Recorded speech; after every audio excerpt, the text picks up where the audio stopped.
Hello friends, आज का ये वीडियो आपके लिए काफ़ी इंपॉर्टेंट होने वाला है। इस वीडियो के माध्यम से वेरी इंपॉर्टेंट प्रश्नों को हम कवर करेंगे। चलिए देखते हैं। हेलो दोस्तों, मैं हूं अंकित। सब सिविल सर्विस में आपका स्वागत करता हूं। इस यूट्यूब चैनल को सब्सक्राइब करें और अपने दोस्तों तक शेयर करें ताकि मैं आपकी आगे अधिक से अधिक हेल्प कर सकूँ। चलिए देखते हैं आज का पहला प्रश्न क्या है।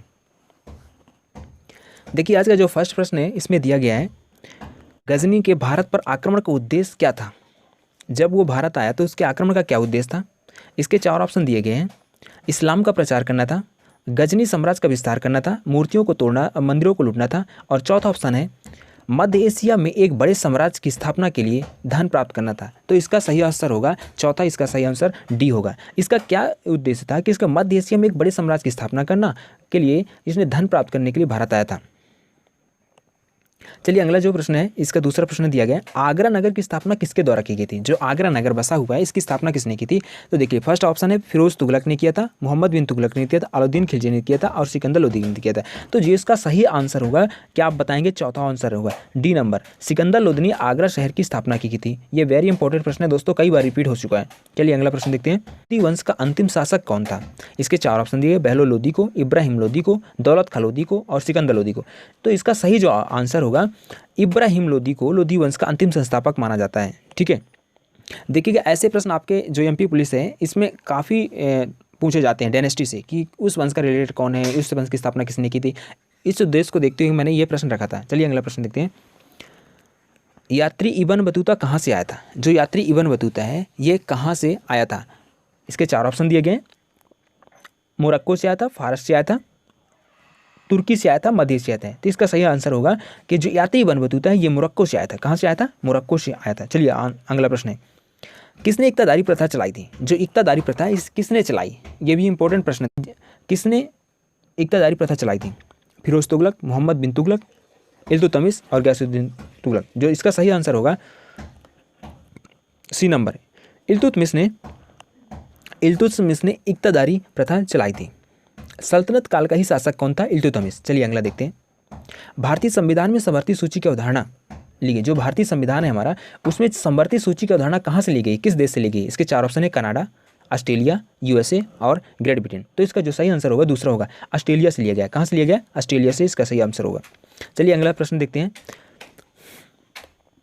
भारतीय संविधान के किस अनुच्छेद में धन विधेयक की परिभाषा की है। जो भारतीय संविधान का अनुच्छेद है उसमें किस अनुच्छेद में धन विधेयक के बारे में बताया गया है। इसका फर्स्ट ऑप्शन है अनुच्छेद 103, दूसरा ऑप्शन है 109, और तीसरा ऑप्शन क्या है 110, और चौथा को उपयोग सभी। तो इसका जो सही आंसर होगा 110 के अंतर्गत धन विधेयक के बारे में दिया गया। तो आप इसका सही जवाब क्या बताएंगे कि 110 जो आर्टिकल है उसमें क्या बताया गया है, धन विधेयक के बारे में बताया गया है।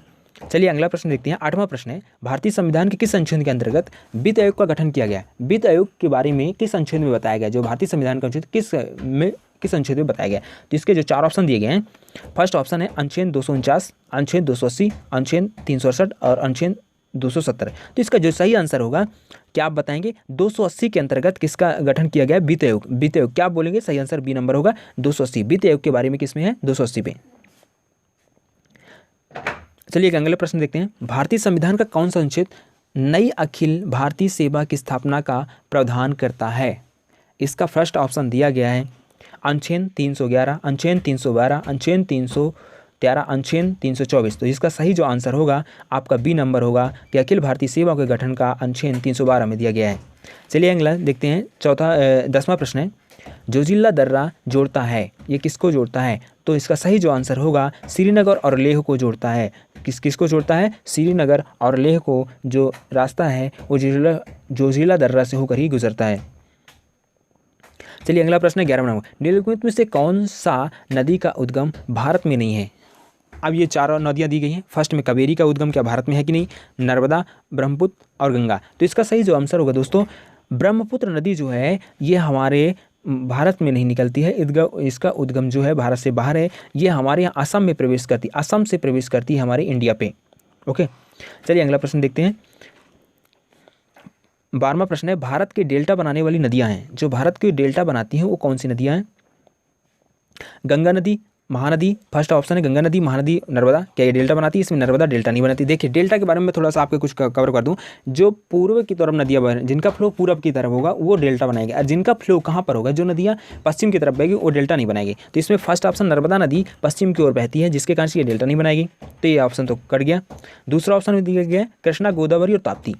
तो कृष्णा, गोदावरी और ताप्ती, देखिए ताप्ती भी ये नदी कहाँ की ओर बहती है, ये भी पश्चिम की ओर बहती है, जिसके कारण ये भी नहीं डेल्टा, तो ये ऑप्शन भी गलत हो गया। चौथा ऑप्शन है कावेरी, गंगा और महानदी।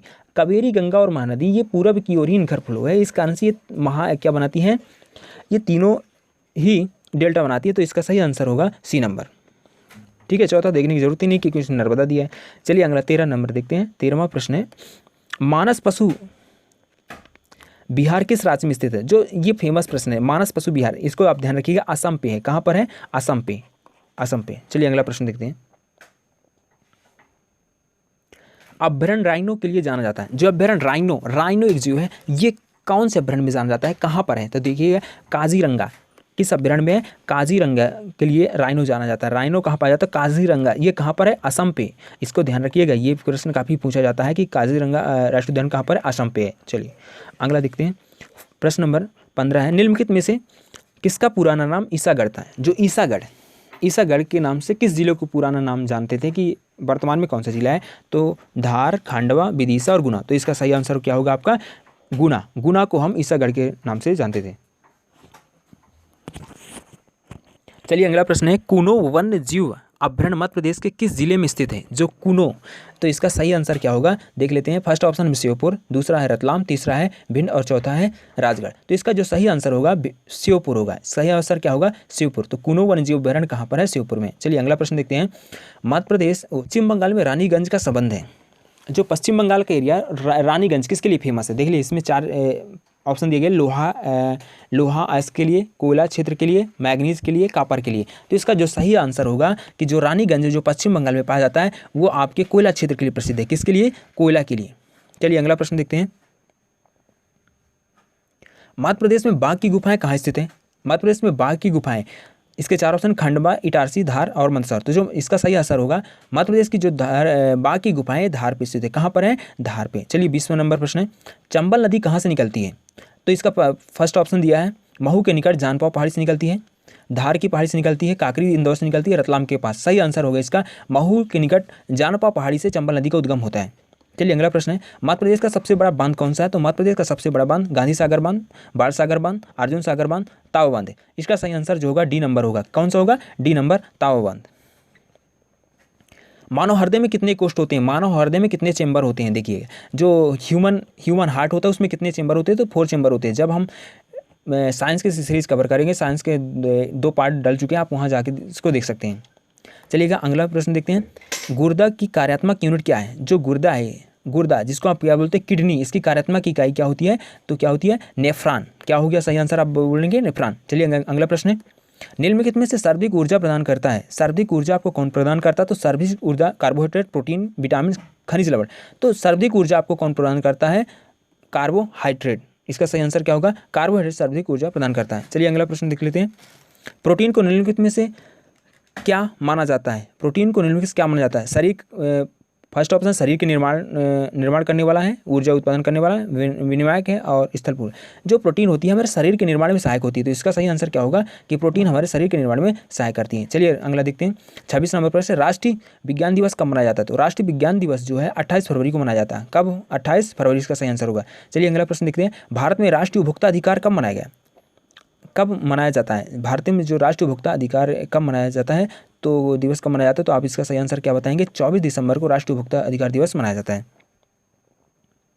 अगला प्रश्न है इसका सांडों को वश में करने वाला खेल जो जाली कट्टू होता है किस राज्य में प्रसिद्ध है?